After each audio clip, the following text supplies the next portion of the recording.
Excelentíssimo deputado Marcelo Castro, digno presidente desta comissão mista para análise da medida provisória número 658/2014, excelentíssima senadora Gleisi Hoffmann, ilustre relatora, excelentíssimos senadores, deputados aqui presentes, expositores da mesa.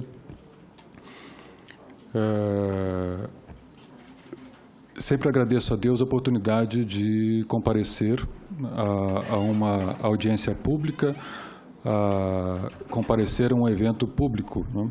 O Ministério Público, a academia. Isso me reflete algumas reflexões iniciais que fiz também na primeira CPI e na segunda CPI, onde também fomos chamados a contribuir. Não resta a menor dúvida que, nesses últimos anos, houve um clamor incessante da sociedade brasileira pela formalização, estabelecimento de regras mais claras, mais transparentes para o uso de recursos públicos e para a participação das entidades que formam e conformam o terceiro setor, entidades associativas, fundacionais, religiosas, partidos políticos. Assim estão discriminados no artigo 44 do Código Civil, para que efetivamente participassem da promoção e da execução de políticas públicas. Houve um grande crescimento e um grande estabelecimento de uma ação contínua, notadamente dos órgãos de controle, Ministério Público, Tribunal de Contas, CGU, Receita Federal. No entanto, a legislação ficou aquém, ficou acanhada em diversos pontos. E o resultado foi da própria sociedade, do próprio parlamento, foi discutir isso em termos de comissão ou de comissões parlamentares de inquérito. E isso foi trazido para cá em termos de projetos, de anteprojetos e de projetos, e isso configurou-se em diversas leis, que as duas mais significativas, de relatoria final do deputado Eduardo Barbosa e do senador Rodrigo Hollenberg, transformaram-se nesta lei que agora se configura e que se debate de forma mais minuciosa. Por isso o parlamento está de parabéns, todos os interessados estão de parabéns, porque é uma oportunidade única que se tem de voltar a debater. A vacatio legis, eu creio que é algo interessantíssimo, ainda mais com a legislação que eu posso dizer prolixa como essa, que é um verdadeiro código, não é? E como código, o prazo é 1 ano. Não é? É claro que houve uma certa preocupação por parte de integrantes do Ministério Público brasileiro, no sentido de que gostariam que fizéssemos valer essas regras que trazem segurança jurídica, transparência e responsabilidade de imediato. Mas, de qualquer forma, nada melhor do que se repensar e de se refletir, porque merece essa reflexão. Essas são as considerações iniciais, senadora, deputado presidente, e agora vou apontar alguns pontos, inclusive, já levantados, mas me posicionar no sentido de que merece, sim, a adequação. A começar do artigo 1º, não resta a menor dúvida que está se estabelecendo o regime jurídico de parcerias voluntárias, estabelecendo a transferência de recursos públicos. Portanto, há que se fazer essa adequação. Artigo 1º, de que se refere a transferências de recursos financeiros, como também a necessidade de esclarecer que são instrumentos no genérico e não específico um ou outro, e essa incongruência é no decorrer da lei como um todo. Muitas vezes se expressa-se a um determinado ajuste, mas são vários ajustes que envolvem as entidades do terceiro setor. Realmente é muito complexo, porque as OS têm um termo de parceria, um contrato de gestão. As OCIPs têm um termo de parceria, as outras têm um convênio, ou seja, são vários termos. Então, essa lei deveria usar a terminologia de instrumentos. Sem dúvida nenhuma, essa lei, no artigo 1º, mereceria sim um parágrafo único, que foi expresso em 2, 3, 4 emendas aqui, esclarecendo a parte do direito administrativo com relação às empresas públicas e suas dependentes, suas concessionárias. Vale a pena. Tá? Vale a pena deixar isso muito claro já no parágrafo único. Né? E também no inciso 2º do artigo 2º. Muito bem.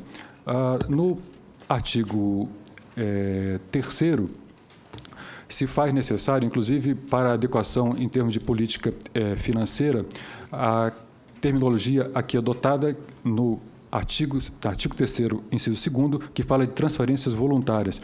Na verdade, transferências voluntárias é um termo muito específico, cunhado na Lei 4.320 de 64, e que a melhor redação, com certeza, não é essa para esse inciso, e sim que se faça instrumentos celebrados entre a administração pública e pessoas jurídicas de direito privado, ou seja, não se use essa terminologia que é específica da Lei 4.320. Com certeza que nós temos uma lei que merece unificar uma série de procedimentos, mas também merece preservar uma série de procedimentos e de políticas, notadamente do campo da saúde, da educação e da assistência. Essa, inclusive, foi a fala aqui em nome da própria ministra Tereza, da nossa diretora Carolina. Ou seja, nós temos que ressalvar situações muito claras do âmbito da assistência, da saúde e da educação. E, portanto, a primeira ressalva deve ser feita logo no artigo 3º, no sentido de que essas transferências destinadas a esse âmbito devem ter um tratamento específico. Então, faça essa observação, tá? Em termos de sintonia da lei com outros instrumentos. No próprio artigo 3º, deve-se ressalvar esses sistemas de assistência social, esse sistema único de saúde, que tem toda uma conformação estrutural, uma conformação orgânica, uma conformação em termos de leis que complementaram essas políticas públicas e também uma conformação em termos de conselhos de participação que estão junto com essas instituições. E essas especificidades devem ser reconhecidas. E mais ainda, essas especificidades, ainda continuam no artigo 3º, devem ser reconhecidas para os fundos públicos.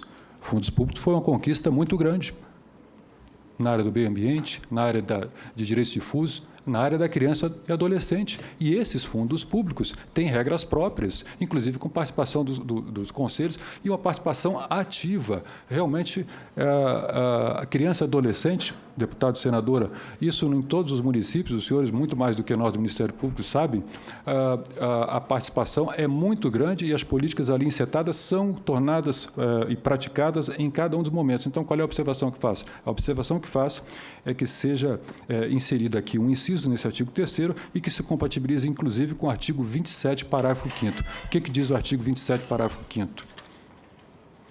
É porque essa lei é muito complexa. Né? Eu até perguntei para o meu companheiro do lado se ele está percebendo e entendendo tudo dessa lei, porque realmente é uma complexidade muito grande para conhecer. O artigo 27 fala a questão das propostas e de adequação das propostas. E o que se sugere é que os projetos devem ser financiados com recursos dos fundos específicos, inclusive da criança, mas que essa escolha, mas que essa indicação deva ser pelos próprios conselhos gestores. O que quero dizer? Eu quero dizer que deve ser levado em conta, com relação à saúde, educação, criança, adolescente, os fundos, as opiniões dos próprios conselhos específicos, que já tem, inclusive, uma tradição e respeitabilidade. É isso que eu estou colocando, que deve ser feita essa adequação pelos senhores parlamentares. Né? Ainda como observação, no campo do fortalecimento da participação social e da divulgação das ações, deve haver uma adequação também no âmbito dessa excelente proposição que existe aqui, a criação de um Conselho Nacional de Fomento e Colaboração, excelente, inclusive, com a participação ativa da sociedade civil, para que esse conselho seja permanente e seja eficaz. No entanto, eu digo que essas políticas, repito, da área de assistência, de saúde, de educação, devem ser ouvidos os respectivos conselhos setoriais, que chamamos assim, de políticas públicas, e não deixar tudo por conta desse conselhão. Tá? Esses conselhos setoriais devem ter uma posição importante. No âmbito do plano de trabalho, hoje muito se discute, e essa discussão iniciou na Lei 9.790, que foi discutida aqui nessa casa pela primeira vez no dia 2 de março de 99, depois veio ao Senado, no qual tivemos a honra também de participar nessas duas instâncias, e houve estabelecimento do cumprimento das normas brasileiras de contabilidade e dos fundamentos de contabilidade. E hoje, passados esses 14, 15 anos, nós temos a necessidade, sim, de um plano de contas. A atuação do Conselho Federal de Contabilidade é muito importante disso, e a transparência também. O que eu estou sugerindo? Eu estou sugerindo que na aplicação dos recursos também deve se colocar um plano de contas e nesse plano de trabalho. Plano de trabalho esse também, que deve ser público em todos os sentidos. Como assim público em todos os sentidos? Hoje nós estamos na área da informática, ou seja, isso deve ser colocado no sítio de cada uma das entidades. Sugestão para o artigo 22. Ainda nesse âmbito, e aqui no artigo 30, com relação ao chamamento público, digo que fiquei refletindo sobre as dispensas do chamamento público, que são necessárias, e aqui há, inclusive, uma cópia natural dos dispositivos constitucionais e infraconstitucionais com relação a casos de urgência, guerra, grave perturbação da ordem e tudo. E eu digo o seguinte, acabou que o que está se dizendo é que só se tiver parceria celebrada, no caso de urgência e paralisação de atividades, é que deve se dispensar. Não, às vezes, no caso de urgência e calamidade, nós vemos aqui situações em Santa Catarina, Rio de Janeiro, várias cidades, aí sim que tem que chamar a sociedade civil para atuar. Qual é a ideia? Retira-se a parte final do inciso 1º do artigo 30. Aí sim que tem um problema que você tem que ter uma atuação eficaz da sociedade civil. Eu tenho uma admiração muito grande pelo nosso professor Jorge Age, pela Controladoria Geral da União e pelo secretário executivo, secretário do Distrito Federal, Carlos Higino. No entanto, eu sou a favor de conselho fiscal. Tá? Eu creio que é uma instituição muito salutar esse acompanhamento contínuo das atividades de uma entidade. Inclusive, os conselhos fiscais devem ser muito bem representados assim, e capacitados. E eu tenho a impressão de que nós podemos, é assim que eu interpreto o próprio Código Civil, no que se refere aos artigos que dizem respeito às pessoas jurídicas, do artigo 44 ao artigo 59, que um conselho fiscal se faz necessário. E também nas organizações religiosas nós podemos ter, e acho que até devemos ter e procurar adequar as entidades religiosas, que são pessoas jurídicas de direito privado e que obedecem como qualquer uma outra os normativos do Código Civil. E, evidentemente, que tem postulado muitos maiores constitucionais que a legislação não pode entrar como não entra. Né? Muito bem. Ainda com relação à questão do... Eu estou em termos de colaboração, em termos de fomento.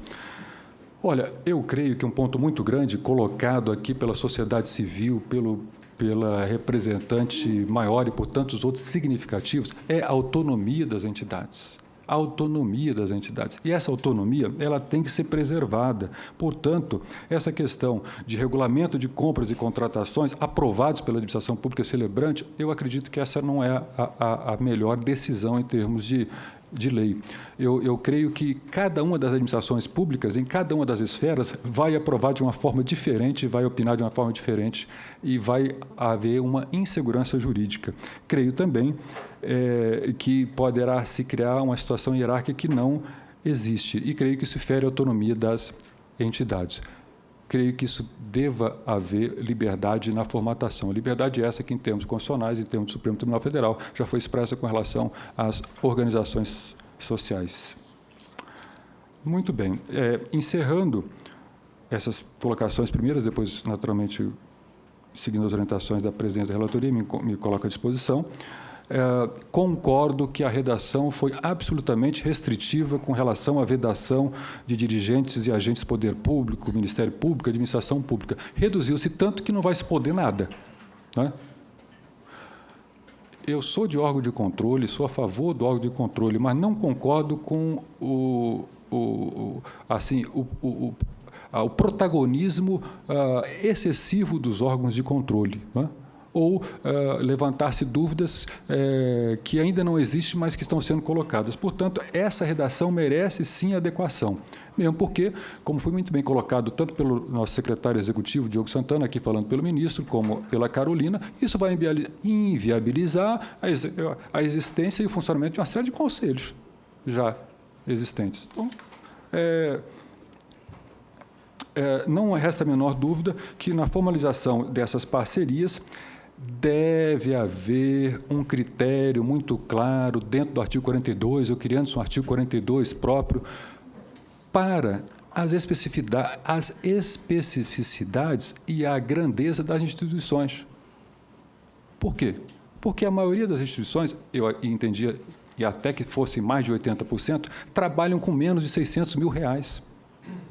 Ou seja, as instituições são pequenas, são significantes, mas pequenas. Portanto, as regras têm que ser diferenciadas, tanto para a prestação de contas, como para a execução dessas parcerias. Regras essas, e daqui eu vou me lembrar do artigo, inclusive com esse mínimo que eu vou colocar aqui de R$800.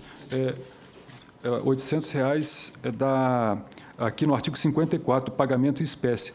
Isso é muito pouco. E talvez não seja a melhor técnica legislativa, é claro que os senhores deputados e senadores aqui saberão melhor, talvez um valor indexado em salário mínimo, né, 2, 3 salários mínimos, e não um valor de R$800 aqui como mínimo. Nós temos diversas situações, né, e inclusive as organizações religiosas, que têm uma capilaridade incrível, sentem muito isso, né, e que esse valor pode não ser o necessário nem o suficiente, e não há condição de fazer essa prestação de contas no estado do Pará, no estado do Amazonas e em tantos locais do Brasil, né.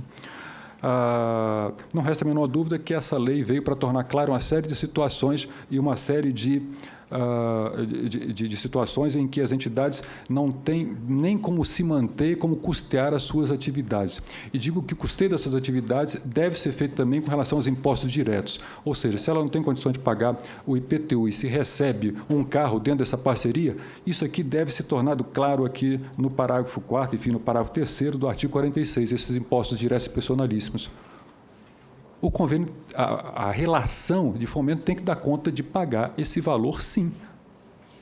Dá-se o carro, eu não tenho condições de pagar o imposto. Não resolve. Ou seja, essa lei está resolvendo uma série de questões, então, que se faça resolver essa série de situações por completo. Meu tempo já acabou. Meu tempo já acabou. Eu estou tentando falar super rápido porque é muito complexa essa lei e teve uma discussão excelente pela sociedade civil, desde novembro de 2011 até julho de 2012, depois de uma série de maturação, e aqui nesse Congresso Nacional. No entanto, trata-se de um código.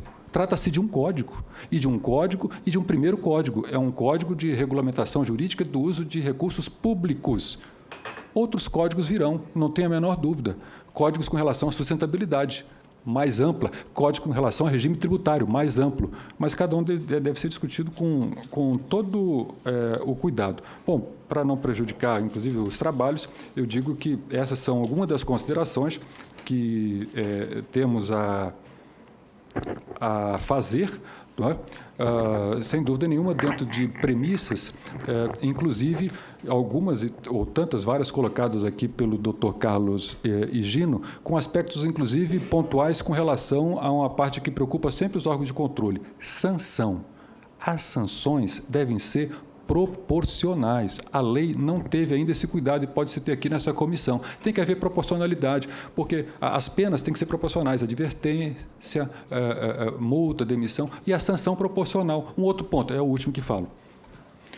As relações jurídicas, elas ficam claras quando elas iniciam e acabam. Ou seja, tem que haver o instrumento muito claro da prescrição, da prescritibilidade. Ou seja, isso aqui tem que ficar claro. Não pode ficar com uma ação muito assim, não. Vamos colocar o quê? 5 anos, e 5 anos refletidos em tais leis e instrumentos jurídicos. Então, são 5 anos. Aqui ficou em aberto. Isso não é bom para nenhum dos lados, nem para o sancionador, nem para o sancionado, a pessoa ficar respondendo. Por quê? Porque nesse campo aqui, e assim finalizo, há uma inércia muito grande do poder público no âmbito do acompanhamento, inclusive, das prestações de contas. Há uma inércia, é claro isso, porque não há condição necessária de se examinar tudo. Então, tem que se colocar prazo. E os prazos têm que ser razoáveis e têm que ter fim. não é? E não pode haver uma responsabilização ad eterno das pessoas, nem do poder público, nem das instituições, que fazem esse belíssimo trabalho vital para a sustentação da sociedade e um Estado democrático. Muito obrigado.